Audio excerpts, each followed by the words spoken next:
Estremamente positivo nel nostro comparto è il reparto del turismo e in questo ancora una volta il nostro plauso alla Regione, in particolare all'assessore Bini, perché abbiamo lavorato in stretta sinergia e i risultati oggi si vedono. La crescita che il turismo continua ad avere, quindi il motore trainante, quello del turismo, sta dando dei risultati estremamente eccezionali. Il turismo in Friuli Venezia Giulia al giorno d'oggi è un settore di traino, lo dicono i numeri, ma a sostenere l'economia regionale e più in generale tutto il comparto del terziario che nel secondo trimestre del 2026 conferma segnali positivi.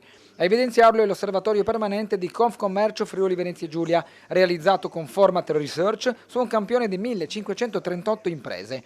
Cresce la fiducia sia nell'andamento dell'economia italiana sia nelle prospettive della propria attività, con risultati particolarmente positivi nel commercio alimentare e nei servizi alle imprese. Il dato che noi abbiamo registrato in questo trimestre dà dei risultati estremamente rincuoranti, quindi le imprese continuano a investire, hanno un accesso al credito abbastanza facile e questo hanno ristrutturato anche parte del loro debito, quindi sono aziende sane, continuano a guardare con prospettive future estremamente interessanti. Restano stabili ricavi, occupazione e capacità di far fronte agli impegni finanziari, con indicatori migliori rispetto alla media nazionale.